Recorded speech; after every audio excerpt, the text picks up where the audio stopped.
আরও একবার হামজা চৌধুরীর ঝলক, আরও একবার ড্রয়ের হতাশা। হামজার জোড়া গোলের পরও প্রীতি ম্যাচে নেপালের সাথে 2-2 গোলে ড্র করল বাংলাদেশ।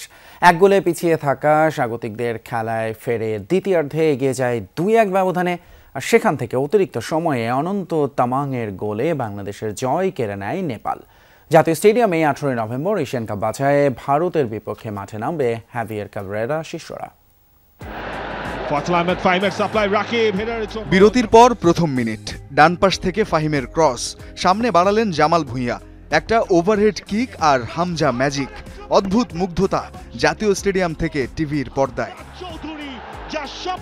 সমতায় ফেরার 2 মিনিট পর নেপালের বক্সে রাকিব হোসেন ফাউলের শিকার হলে পেনাল্টি পেয়ে যায় বাংলাদেশ। ঠান্ডা মাথার স্পট কিকে নেপালের কিপার কিরণ কুমারকে ফাঁকি দিয়ে আবারও জালে হামজার শট। বাংলাদেশ 2, নেপাল 1। সমিত নেমেছিলেন দ্বিতীয়ার্ধের শুরুতেই। জোড়া গোলের পর হামজার বদলি হয়ে দেশের জার্সিতে অভিষেক কিউবা মিচেলের। এগিয়ে থেকেই শেষ প্রান্তে পৌঁছায় বাংলাদেশ।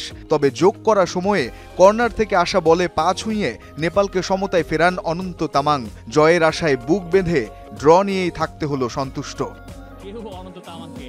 কিউবা সমিতকে বেঞ্চে রেখে লড়াই শুরু করে বাংলাদেশ। 4 মিনিটের মাথায় কর্নার পেলেও বল পৌঁছায়নি নেপালের গোলমুখ পর্যন্ত। ম্যাচের 29 মিনিট চাপের মধ্যে থাকা নেপাল আচমকাই ঢুকে যায় বাংলাদেশের রক্ষণে। ডিফেন্ডার সুমিত শ্রেষ্ঠার কাটব্যাক থেকে বল পেয়ে নিচু শটে জটলার ভেতর দিয়ে বল জালে জড়ান রোহিত চাঁদ। পিছিয়ে যায় সাদা জার্সির স্বাগতিকরা। প্রথমার্ধের বাকি 20 মিনিট কিছুটা অগোছালো বাংলাদেশ। 2-3টি আক্রমণ সানালেও ভাঙেনি নেপালের রক্ষণ।